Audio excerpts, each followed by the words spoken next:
So one of the reasons that we don't perceive a lot of the violence in our lives is because we're so fully metabolized into the system that we don't see how crazy it is that we have to pay in order to sleep, and we have to pay in order to eat. And when we pay somebody to eat, we're not paying Farmer Joan or Farmer Fred. We're paying... Are there any food activists in the room? Oh, good. I can make up whatever statistics I want then. It's like 90% of all... Like 4 companies control 90% of the grain market, and 4 companies control 90% of the beef market. 1 company controls 175% of the edamame bean market. You know, of the okra market. They can fucking have it. Oh, God, I've got an okra-loving crowd here. Anyway, so you're not paying Farmer Joan. You're paying Monsanto. You know, you're paying ConAgra. You're paying ADM. And one of the reasons we don't perceive a lot of the violence is because we're so fully metabolized in the system we don't notice it. We just accept it as the way you're supposed to live. And another reason we don't notice a lot of the violence is because a lot of it's simply exported. Who was it who says, Chris Hedges? It was either Chris Hedges or Lear Keith or somebody, I don't remember who, said that one of the reasons that we don't see a lot of the violence is because we're all living in a giant gated community and the guards of the U.S. military. And so the violence is all exported. I mean, how do you think that the oil comes here? How do you think that, I mean, you know all this stuff. Okay, so that's premise 3, is that we're surrounded by violence, and that the system requires violence. Premise 4, this is my favorite one of the book. Okay, this culture is based on a clearly defined and widely accepted, yet often unarticulated hierarchy. Violence done by those higher on the hierarchy to those lower is nearly always invisible, unnoticed. When it is noticed, it's fully rationalized. Violence done by those lower on the hierarchy is unthinkable. Done by those lower on the hierarchy to those higher on the hierarchy is unthinkable.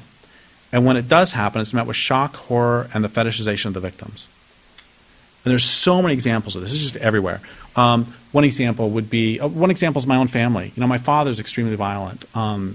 He broke my sister's arm. My brother has epilepsy from blows to the head. He raped my mother, my sister, and me. And the one time my brother fought back, he was beaten far worse than he ever was otherwise, because he'd committed blasphemy, sent violence up the hierarchy. That's one example. That's another example. Cops. You know, every time that a cop dies, there's a big state funeral, you know, with the bumper sticker, some gave all gave some. Does anybody know what is the most dangerous civil service profession? Garbage collection. Because you're hanging out with these big fucking trucks that want to kill you. It's big trucks. That's why. When was the last time you saw a state funeral for a garbage collector with a funeral, you know, with a bumper sticker, some gave all gave some? It's not going to happen. And also, every day in the United States, between 4 and 6 people die because they encounter police. So, but we never hear about those because that's violence flowing down the hierarchy. It's like a couple of years ago, there was a cop killed an African American person who was sitting asleep in a car, and it's like the newspaper knew how to handle that. It's like, whoa, whoa, whoa. You know, it's just violence flowing down the hierarchy, no big deal. Except then he was an Iraq War veteran. So then they moved him back up the hierarchy, and the paper didn't know what to do with it. They were going crazy. And you know, it seems like you believe me on this one, but if you don't believe me that violence only flows down the hierarchy in that sense, we'll just do a little thought experiment here, which is next time there's some sort of anti-war protest or anti-globalization protest or something like that, just do a little thought experiment. Take a baseball bat.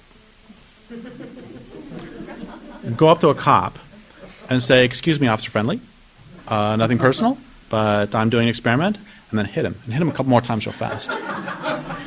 And then I'll talk to you in about 60 years. It was like there was this case in Oklahoma where a man beat a woman he beat his wife to death, and for that he was sentenced to 7 years in prison. And when he was going through the judicial process, he spat on a cop. Yeah? No, so no. And for that he was sentenced to life in prison. Oh, this court is worse. Yeah. See, he understands. No, because he's assaulted a superior. Exactly. That's exactly. And this is the natural order of things. You know, it's like man, woman, cop. Isn't that the way? This is what we in the United States call irony. I want to. Yeah. So let's see. What's another example? Bears. The bears have just come out of hibernation where I live. There are bears around here. There's bears all over the place. My mom sees bears constantly. I see bears every day. I see bears. My mom was complaining to me yesterday because the bears were sitting outside her house and she couldn't let her dogs out, so the dogs pooped in the house. And I mean, so we see bears often enough that it's like, you know, fucking bears, you know. And I walk through the forest at night all by myself, all the time with no flashlight, and people are like, "Oh my God, there's bears there! Aren't you afraid?" Well, what I know is that there's one person dies in North America every 2 years because of a bear attack. And there are 45,000 people die every year in the United States from automobile accidents. So the truth is that you should walk through a forest, just da-da-da-da-da. You walk through a parking lot, it's like, oh my God, you know? And the car's like, we're going to get you. What's another one? Another example. Violence only flows down the hierarchy. Another example of this is the movie Jaws, you know? I live 3 miles from the ocean, and you know how often I get in? Never. You know why? That fucking movie. I saw it when I was 16. The acting's actually pretty good in it. And I tell you, I get within about a quarter mile of the ocean, I start hearing that theme music. But what I know is the ratio of human attacks on sharks to shark attacks on humans is literally 20 million to 1. So the truth is that when sharks are swimming around, they see a human, it's like they hear the theme music. What's another example? Another example of the violence only flowing one direction is 9/11. Am I the only person in the room who is really sick of hearing about 9/11? That was violence flowing down the hierarchy. What, 3,000 people died that day? There are 15,000 Americans die every 2 weeks from preventable cancers. But they don't count because it's not violence flowing down the hierarchy. There are about 500,000 people die around the world every year as a direct result of pollution. But that doesn't count. I read that there are 60,000 Americans die every year because of unsafe working... No, 6,000. 60,000 Americans die every year from unsafe working conditions. 600,000. 6 million. Every American dies every year from unsafe working condition. Let's see. One more example. One more example of violence only flowing down the hierarchy is. Does anybody mind if I swear? I think the word "fuck" is the most amazing word in the English language because it's all of patriarchy condensed into 4 letters. Because the same word that means make love to means do great violence to. That's really, really messed up. It's also really confusing because somebody can say to me, "I'm going to fuck you." I'm like, I need more information. Okay, it's really, really messed up that sex and violence are conflated in the first place. That's really, really disturbing. And it's also, once again, the core of patriarchy. And then it's also, it finally helped me understand homophobia, which is something that I had never understood before at all. Because it always seemed pretty clear to me that if you don't like homosexuals, you probably just shouldn't date one. You know, it's a pretty easy solution. But I finally understood it because of this great line by Catherine McKinnon: "Man fucks woman, subject, verb, object." Man fucks woman, subject, verb, object. The objectification of women in this culture is so deeply held in our psyches that even within the context of a loving heterosexual relationship, it's almost impossible to not objectify the woman. So the man says to the woman, "I would like to be inside of you." She's the object of the sentence. So the woman says to the man, "I would like for you to be inside of me." She's still the object of the sentence. So the object of the fucking sentence, actually. And And then the man says, the man's going to be all groovy and pro-feminist, so he says, I would like for you to be around me. And she says, you know, the body is willing and the mind has no idea what you're talking about. Can you please speak English? So the way this relates to homophobia is about, God, a long time ago now, maybe 12, 13 years. Once again, I didn't understand homophobia at all. And then I was watching, and I was listening to NPR. I'm so sorry. We all have things we do that we regret later in life. Anyway, I was listening to NPR, and I heard this military spokesman, man, talking about at the time why homosexuals should not be allowed into the military. And by the way, I have to say, full disclosure here, I have to say I actually agree that homosexuals should not be allowed in the U.S. military. I feel that very strongly. But then again, I also think that heterosexuals, bisexuals, asexual people should also. But have you ever thought, wouldn't it be kind of cool if, like, they each had their own army? You know, it's like the bisexual brigade to the rescue or something. Anyway, so the military spokesman was saying that the reason that there should not be homosexuals in the military is because he said, can you imagine what would happen if a private had sex with a lieutenant? And I was thinking, sure, I can imagine that, but that really wasn't his point. He said it would destroy chain of command, and it wouldn't destroy chain of command because the lieutenant would fall in love with the private and not be able to order the private to his death. But instead, the point is that he said if a private has sex with a lieutenant, he did not say if a lieutenant has sex with a private. See, he was talking about sex going up the hierarchy. If a private has sex with a lieutenant, that's the thing, is when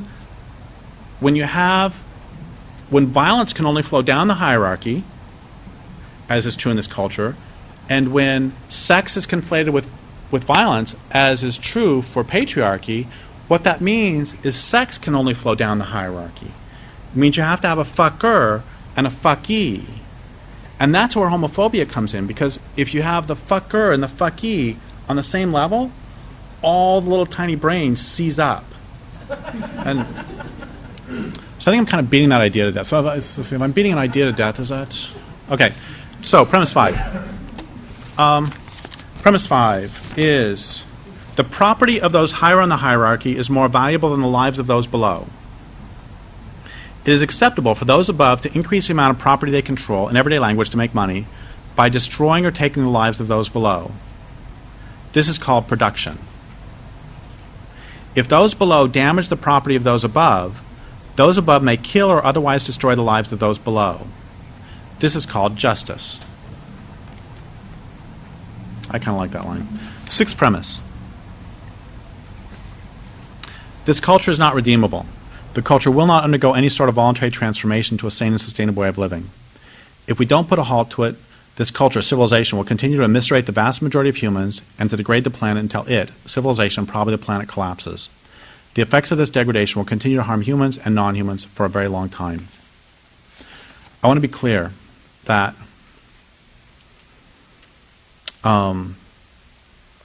every cell in my body wants for us to have a voluntary transformation. Don't believe it's going to happen.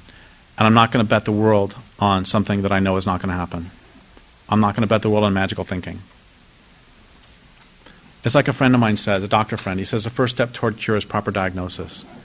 And wouldn't it be great if you go to the doctor and they say, you know, you actually don't have cancer and you actually don't have all these other things, because if we actually talk about the condition that we have, you actually have to do something. So instead, what we'll do is we'll say things are going fine, you're living perfectly sustainable, smoking 15 packs of cigarettes a day, and everything's cool, everything's groovy, don't change a thing.